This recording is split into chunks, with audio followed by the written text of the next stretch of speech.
如果係你，你有錢，你會考慮翻鄉下起一間屋，定係會響個墟呢度買間咁樣嘅別墅？Hello，大家好，我哋而家去台山四九啊，嚟睇一間獨棟別墅啊，300幾方嘅邊位花園好大嘅，前面有一條河嘅。依家從台石去四九係好方便啊，揸車10分鐘左右就到啦。係啊，今日天氣唔係好好啊。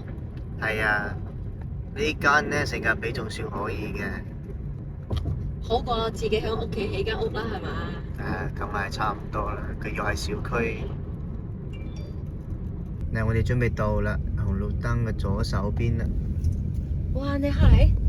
你叫我是真個幾靚啦。係啊。同埋真係立挺哦，佢會話。係啊。而家政府發展得好啊嘛，對我哋呢邊嘅發展都好啊嘛。居住環境整得好好啊。係啊，我哋而家到咗啦，到咗小區入邊啦。咩？佢一日就得。嘉明花園。嘉明花園前面左轉，佢呢個小區咧要小高層嘅，有埋別墅嘅。哇！我叔叔阿姨有份啲阿叔阿伯啊。喺呢度打牌啊，呢度係公園啊。呢度就係小區入邊啲路啦，都幾乾淨啊。小區肯定乾淨啦，要人搞衛生啊嘛。係喎。嗱，入邊呢啲全部別墅嚟嘅，獨棟嘅。有人住㗎。住好多人啊！真係估唔到啊！基本上住滿晒啊！因為 Amy 咧就同阿徐兩個人嚟到我哋嘅四九墟呢度，幫業主分享佢間獨棟別墅嘅。咁呢間獨棟別墅嘅話係360方喎。係啊。咁佢咧就係響嘅墟過咗呢條橋呢個位置，係非常之方便嘅。咁業主咧佢就係自己都係住響旁邊嘅，佢喺呢度有幾間別墅噶。係啊，冇錯。依家佢就想賣咗呢一間哦。係啊，冇錯。依家咧佢都係比較誠心要出售嘅，即係如果係你，你有錢，你會考慮翻鄉下起一間屋，定係會響個墟呢度買間咁樣嘅別墅，然之後咧佢係可以交易嘅，可以做貸款嘅，可以買賣嘅。但係如果你係宅基地咧，係唔可以買賣嘅喎。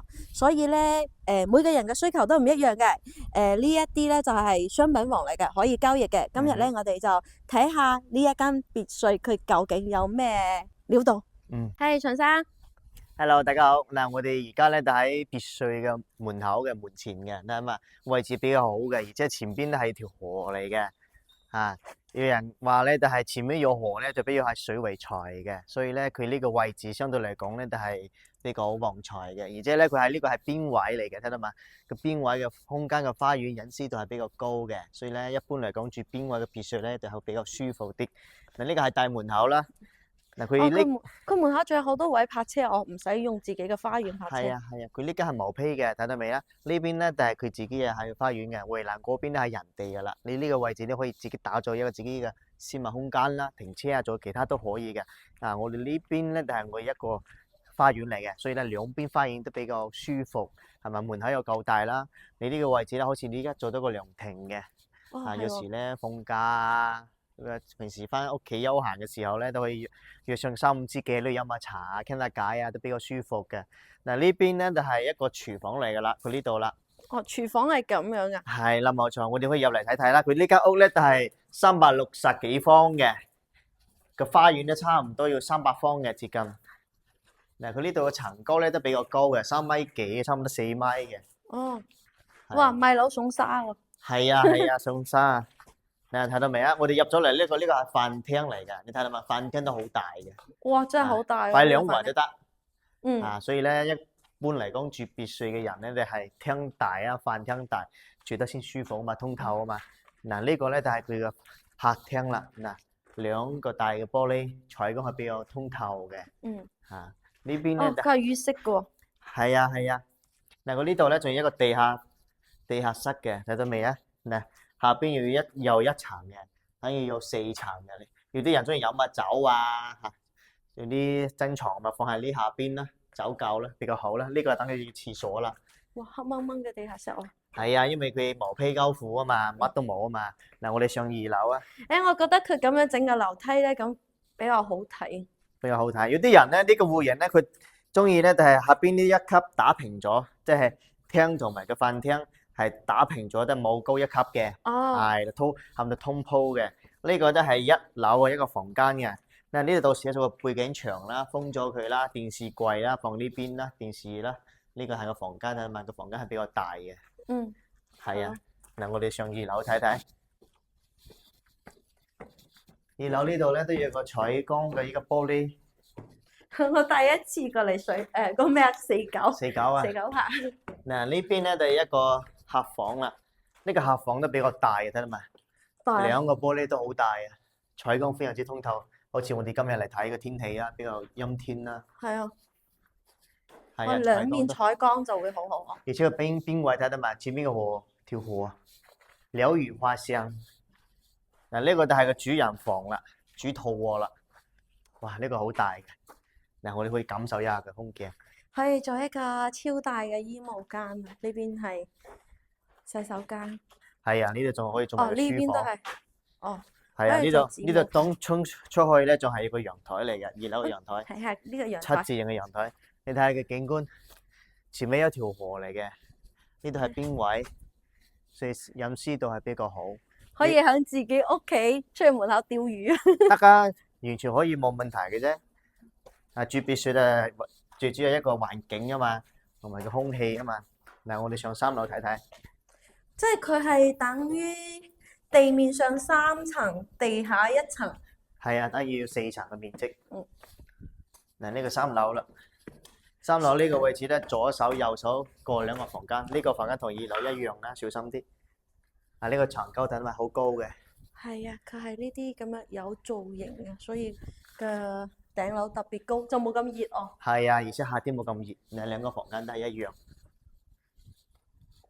係咯。以前設計咧就唔同依家啲別墅，依家啲別墅基本上每一間咧都係套間房，所以呢啲可以後期要自己去改。係啊，呢個就係3樓嘅陽台啦。但係陽台我哋上咗嚟咧，得啲風啊，而家呢個月份嘅風係比較舒服啦，係咯。係咪啊？誒，隔離有人住㗎。而家呢個小區係基本上好成熟㗎，住好多人㗎啦。嗯所以咧，如果係300幾方、360幾方，如果你自己喺屋企起嘅話，一般嘅宗地面積係82方咁上下，又起3層啫。如果自己起嘅話咧，大概100萬咁上下啦，起啦。如果搭埋裝修嘅話咧，可能100幾萬啦。所以咧，嗰啲一般鄉下嗰啲屋嘅話咧，就係只係自己用啦，過唔到戶賣唔到，又貸唔到款啦。呢啲樓嘅話咧，小區嘅話咧，咪可以買賣啦，又可以貸款。佢360方，咁佢呢邊銀行評估都值6000蚊左右一方差唔多啩。 6000蚊一方啦。係咯。係啊，所以基本上嘅話咧，佢而家都唔係賣得好貴啫，200幾萬啫嘛。哦。係啊，有中意嘅啱心水嘅就過嚟睇睇，啱啊就傾下價啦，都呢個冇問題嘅啫。業主口要誠意出售，佢係一個當地嘅一個企業家嚟嘅，所以咧呢個人你知得做生意嘅人比較爽快嘅嚇，你爽快佢又爽快嘅啫，就好簡單嘅一個事啊嘛嚇。係咯，佢上次都問咗幾次。係啊。佢話有客戶咧都可以平啲，但係咧佢又忙，我哋又忙，所以就未得閒過嚟分享佢間屋。係啊。今日咧咁啱得閒咧，就同阿秦生兩個人過嚟分享下佢間屋。佢都係好有誠意賣嘅，即係對比如果你願意使100萬咁上下，響鄉下起間屋，就不如過嚟睇下呢啲啱唔啱啦。係啊，又近市區，又係咯近昌大昌，亦近台城，10零分鐘開車已經到咗啦。係啦，佢呢間屋咧就基本上大致上就係我哋拍嘅咁樣啦。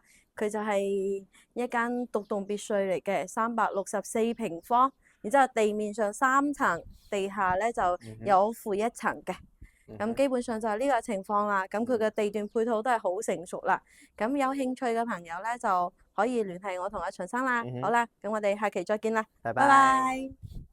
從呢個嘉明花園一出到嚟，左轉咧就係去嘅四九墟啦，市場個位置。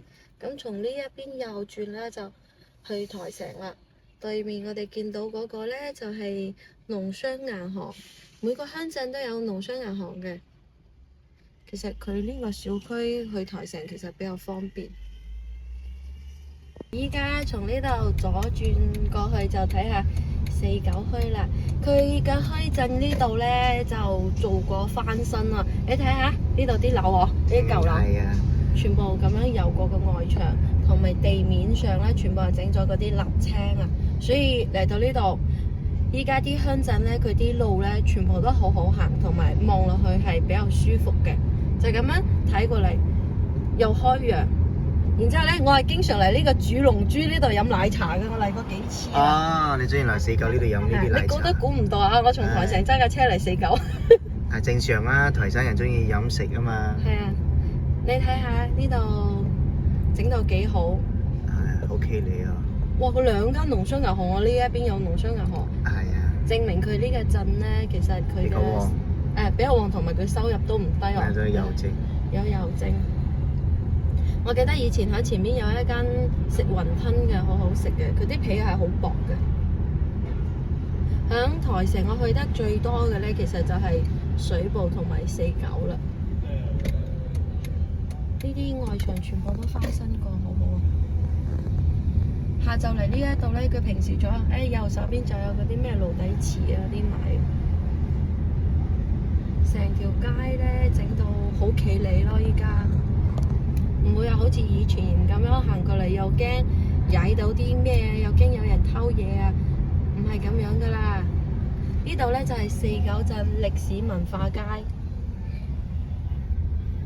呢啲騎樓全部油過晒，晚上佢開咗啲燈咧，好靚噶，都幾好睇。東方林。啊，東方林，我哋就唔從右手邊去啦，因為右手邊就上到去嗰個叫做板潭嗰個位置啦。咁啊，左手邊，有阿叔喺度賣，嗰個阿姨啊，搞錯，賣爐底池，同埋呢一個聯興餐廳，我之前嚟食過，我朋友叫我嚟。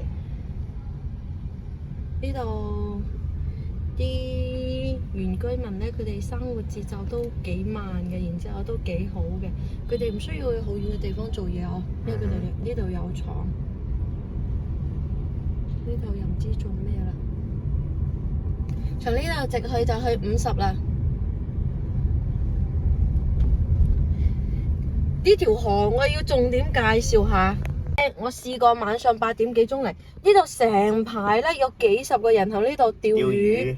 係啊，我上次行到河邊望下。呢啲水啊，北歡山啲水嚟嘅。哦，因為佢整到有好多，因為佢下邊係平嘅，水質就比較靚。好多人嚟釣魚啊！我記得仲有個四九公園，好耐以前嚟呢度佢有孔雀。咁冇咗噶咯。係。有阿叔喺呢度做運動。喺呢個鎮居住嘅話，佢去台城就又近啦，然之後喺呢一度生活又便利啦，幾好啊！好啦，今次我哋就分享到呢度啦，我哋返台城啦，拜拜，拜拜。大灣區自放盤請為 Amy 幫手，記得點讚關注啦！